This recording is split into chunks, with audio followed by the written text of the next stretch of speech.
기도 제목을 같이 따라하시고 오늘 말씀을 기억하면 좋겠습니다. 내 마음속에 어둠과 죄악이 사라지도록 생명의 빛을 비춰주소서. 할렐루야. 아멘. 오늘 이 기도를 통해서 여러분 마음과 영혼이 새로워지기를 주의 이름으로 축복합니다. 이 세상의 모든 생명이 살아가는데 반드시 필요한 것이 있다면 그것은 빛이에요. 빛. 빛이 얼마나 중요한지 여러분 알고 계시죠? 빛이 없다면 이 세상은 어둠이 가득하게 될 것이고, 그러면 많은 생명들이 그 생명을 유지하지 못하게 될 것입니다. 빛이 없다면 땅의 나무와 곡식도 더 이상 열매를 맺을 수가 없습니다. 여러분, 빛이 비추지 못하는 곳을 본 적이 있으세요? 그것은 습해요. 더럽고요. 곰팡이가 생기고요. 각종 더러운 벌레들이 가득하게 되는 걸 보게 돼요. 빛이 비치면 갑자기 더러운 것들이 확 사라지는 것을 여러분 본 적 있죠? 빛은 자연 만물에만 필요한 것이 아닙니다. 빛은 우리 영혼에도 필요해요. 이 빛이 우리 영혼에 비춰지지 아니하면 우리의 마음과 생각이 어두워집니다. 그래서 부정적인 생각을 하게 되고요. 낙심하게 되고요. 또는 충동질을 받아서 어둠에 속한 악한 행위를 하게 돼요. 우리 마음이 빛이 비추어지지 않고 어두워지면 가장 중요한 것을 깨닫지 못해요. 그게 뭘까요? 그것은 창조주이신 하나님을 깨닫지 못합니다. 그래서 하나님이 없다라고 생각해요. 그래서 인간이 어디서 와서 어디로 가는지를 모릅니다. 그래서 인간에게 주어진 놀라운 능력과 지혜가 있는데 그것을 어떤 목적으로 사용해야 될지를 몰라요. 그래서 오직 인간의 욕망과 욕심을 채우고 서로 영광을 누리려고 경쟁하는 것에 인생의 목숨을 걸어요. 그런데요, 인간의 영혼에 빛이 비치면 어떻게 됩니까? 누가 창조자이신지를 알게 돼요. 그리고 우리가 어떤 목적으로 창조되었는지도 알고요. 그리고 우리 인간은 어떻게 살아야 행복한지를 깨닫게 되는 거예요. 오늘 시편은 하나님의 빛이 없는 사람을 어둠이 가득한 악인이라고 말하고 하나님의 빛이 있는 사람을 의인이라고 합니다. 도덕적으로 악인과 의인을 나누지 않아요. 하나님의 빛이 있느냐 없느냐입니다. 모든 사람은 죄인이에요. 그러나 하나님의 빛이 비치면 의인이 되는 것이고 하나님의 빛이 비쳐도 그것을 거부하는 악인이 되는 거예요. 그렇다면 여러분 오늘 여러분에게 한번 질문해 보세요. 여러분들은 의인입니까? 악인입니까? 하나님의 빛이 여러분 마음에 비춰지고 있고 그 빛을 간절히 사모하고 있다면 여러분들은 의인입니다. 아무리 여러분이 세상에서 잘 나가고 있고 형통하고 있고 사람들이 부러워할 만한 삶을 산다 할지라도 하나님의 빛이 비춰지지 않고 있다면 그 사람은 성경적으로 볼 때 악인이에요. 자, 먼저 어둠이 가득한 악인의 모습을 무엇이라고 표현하고 있을까요? 1절, 악인의 죄가 그의 마음속으로 이르기를 그의 눈에는 하나님을 두려워하는 빛이 없다 하니. 악인의 마음에는 하나님을 두려워하는 빛이 없다고 얘기해요. 왜 하나님을 두려워하지 않습니까? 마음이 어둡기 때문이죠. 마음이 어둡기 때문에 가장 중요한 것을 깨닫지 못해요. 창조주이신 하나님이 존재하시는지 알지 못하는 거예요. 그러니 하나님을 당연히 두려워하는 마음이 없지요. 이것이 어둠 속에 사는 인간의 불행입니다. 인간이 자신을 창조한 하나님을 믿는 것은 그 안에 빛이 비추어졌기 때문이고 그 빛을 겸손하게 받아들였기 때문이에요. 그래서 저와 여러분이 하나님이 창조주로 믿어진다면 저와 여러분의 마음과 인생은 복받은 인생이에요. 왜요? 어둠이 사라졌기 때문이에요. 이게 큰 복인지를 깨닫지 못하면 어리석은 사람입니다. 근데 오늘 여러분 마음에 빛이 비춰졌고 그 하나님의 빛이 비춰짐으로 하나님이 창조주시구나. 나를 창조하셨구나. 나를 구원하셨구나. 나를 영원한 행복으로 이끌으시려고 나에게 빛을 비춰주고 있구나. 그래서 어두운 이 세상에도 소망이 있구나라는 마음이, 메시지가 이렇게 마음속에 들려오면 그 사람 복받은 사람이에요. 근데요, 비치지 못한 사람들의 마음에는 메시지가 달라요. 보세요. 1절 다시 보세요. 악인의 죄가 그의 마음속으로 이르기를. 여러분, 마음에서 나오는 이 메시지가요, 굉장히 중요합니다. 하나님의 빛이 비춰지면 마음속에, 아, 하나님 살아계시구나. 아, 하나님이 나를 사랑하고 계시구나. 하면서 마음의 메시지가 올바르게 전달돼요. 그런데 어둠 속에 있는 사람들, 빛이 비춰지지 않는 마음은 다르다는 거죠. 그래서 마음에 빛이 없는 악인의 모습은 어떠합니까? 2절 보세요, 2절. 그가 스스로 자랑하기를 자기의 죄악은 드러나지 아니하고 미워함을 받지도 아니하리라 함이로다. 하나님의 빛이 비춰지지 않고 하나님이 두렵지 않는 사람들은 어떻게 생각하냐면 죄를 짓고도 죄에 대한 심판이나 형벌이 없을 거라고 생각해요. 단지 뭐만 잘하면 돼요? 죄를 짓고 들키지만 않으면 돼요. 들키지 않는 것을 자랑하고 들키지 않게 하는 것을 능력이라고 생각하는 거예요. 하나님을 두려워하지 않는 사람들, 특히 권력자들의 모습을 보면 죄를 짓고도 그것을 교묘하게 숨깁니다. 권력이나 재력을 이용해서 오히려 불이한 이익을 취득하고서는 그것을 떳떳하게 자기 힘으로, 자기 능력으로 가졌다고 자랑하지 않습니까? 이렇게 살아가는 사람들을 부러워하는 사람들이 있어요. 실상은 그 마음속에 어둠이 가득하고 각종 더러운 벌레와 각종 더러운 죄악들이 가득한 상태인 거예요.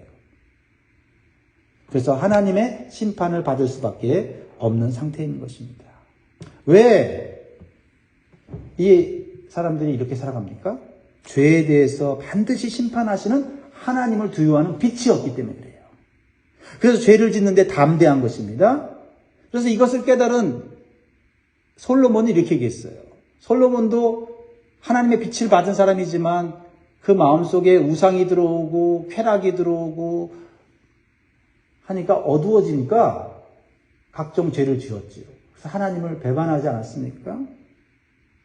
그리고 나중에 말년에 죽을 때 깨달아요. 아, 하나님의 빛이 비쳐야 내가 죄인인 걸 알고 내가 어둠 속에 있는 걸 알고 내가 빛으로 나아가 하나님 앞에 복된 인생이 되는 걸 깨달은 게 바로 전도서거든요. 그래서 전도서 8장 11절에 악한 일에 관한 징벌이 속히 실행되지 아니하므로 인생들이 악을 행하는데 마음이 담대하도다.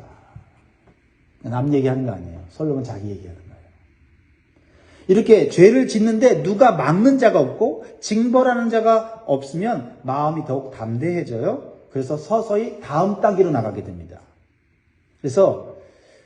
그래도 처음에는 그래도 양심이 살아있어서 죄를 지으면 좀 양심의 가책을 느끼고 또 죄를 짓고 나면 혹시 걸리지 않나 하고 그것을 선으로 포장하고 안 그런 척 하면서 한편으로는 또 사람들한테 선물을 주고 이렇게 살아가요. 그런데 그렇게 하지 않아도 내 죄가 들키지 않고 내가 가진 이 권세를 얼마든지 그 죄를 덮을 수 있으면 그 다음 단계로 가는데 지혜와 선행을 포기해요.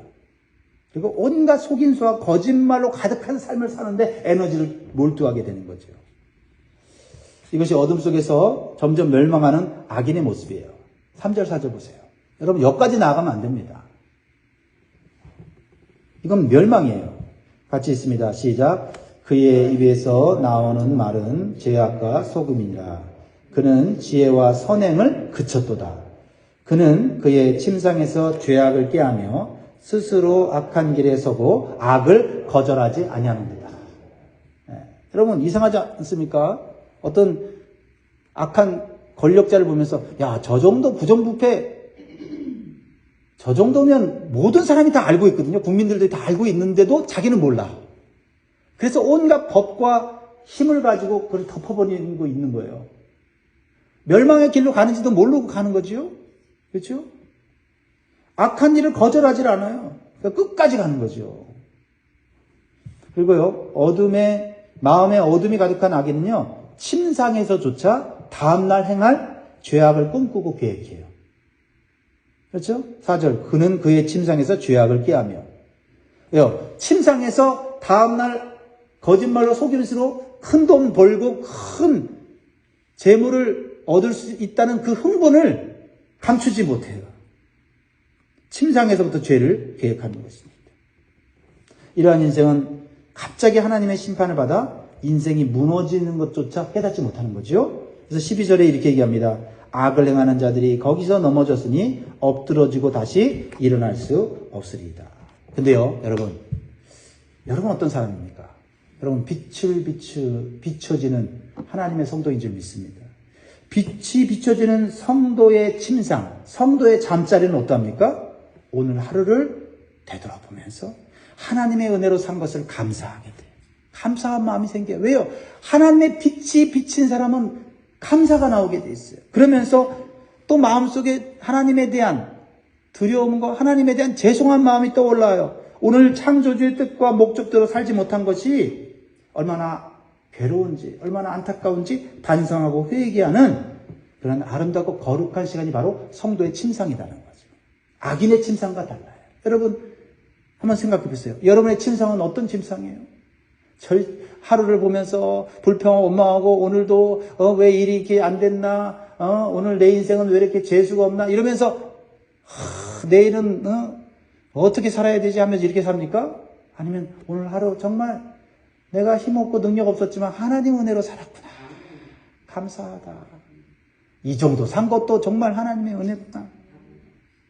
내가 하나님 뜻대로 더 살지 못해서 죄송하고 부끄럽고 수치스럽구나. 내일은 정말 하나님의 뜻과 목적대로 살아서 하나님의 영광을 돌려야 되겠다. 이게 하나님의 빛이 비춰지는 성도의 마음이다라는 겁니다.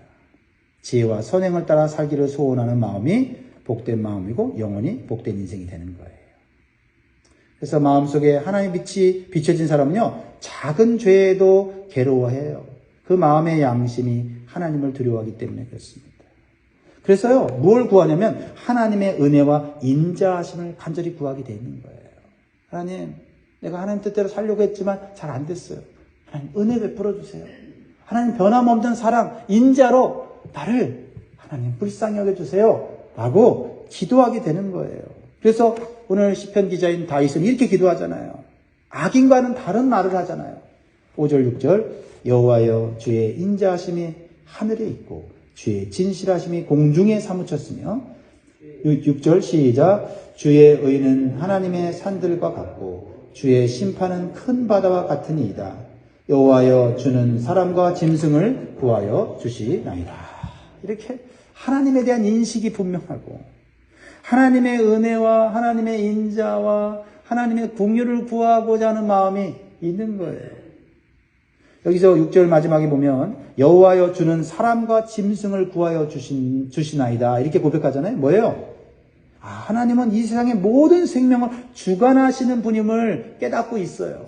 여러분, 이건 하나님의 빛이 비춰지지 않으면 결코 깨달을 수 없는 거예요. 생명의 주관자, 사람뿐만 아니라 동물까지도 보호하시고 먹여주시고 입혀주시는 생명의 주관자이심을 깨달으니 그분 앞에 자신의 생명을 오늘 맡길 수밖에 없는 거예요. 그래서 하나님의 인자하심과 진실하심을 의지해서 기도하고요. 하나님의 의와 심판을 두려워하면서 자신의 죄를 회개하는 것입니다. 그렇습니다. 인간의 죄악과 어둠 속에서 구원해 주실 분은 오직 주님밖에 없음을 깨닫고 생명의 빛을 비추어 주시도록 간구하는 거예요. 인간의 생명이 이 세상의 재물과 명예와 권세에 있는 게 아니에요. 그거 가지면 영원할 것 같아서 사람들이 그거 추구하다가 망하잖아요. 아니요. 인간의 생명은 주님이 주시는 영원한 생명이 있어요. 그 생명의 빛을 받아야 되는 거예요. 그래서 오늘 9절 출처해야 돼요. 이것을 우리는 기억해야 됩니다. 9절 시작. 진실로 생명의 원천이 주께 있사오니 주의 빛 안에서 우리가 빛을 보리이다.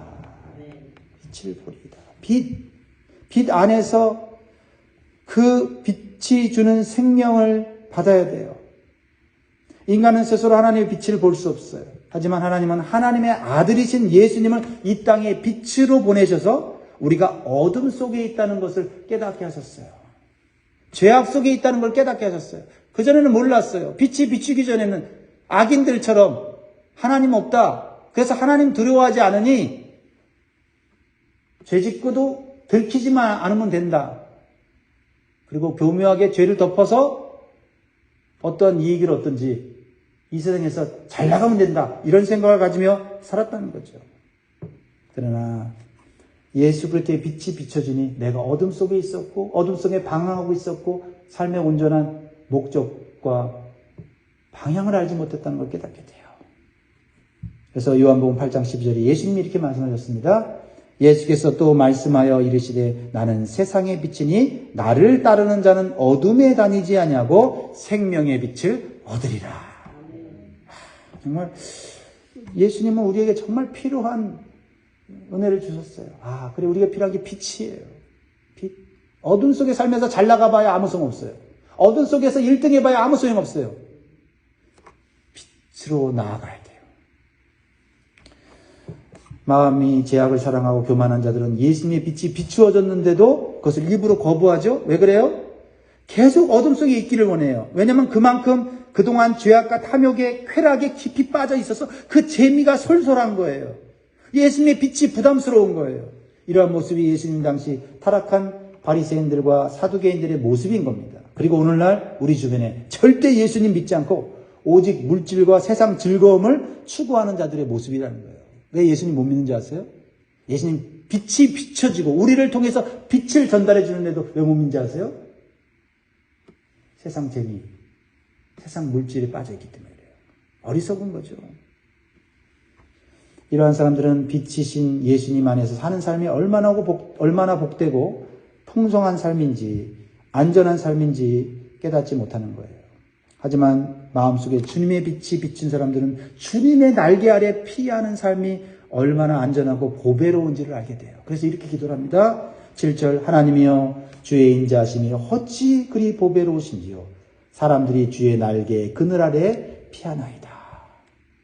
하나님 안에 주님 안에 내가 살게 해주세요. 그늘 아래 주의 날개 그늘 아래 피하게 해주세요. 이렇게 주님의 날개 그늘 아래 피하는 성도는 어떤 복을 받아요? 8절의 복을 받습니다. 여러분이 받는 복이에요. 8절 시작. 그들이 주의 집에 있는 살찐 것으로 풍족할 것이라. 주께서 주의 복락의 강물을 마시게 하시리다. 아멘.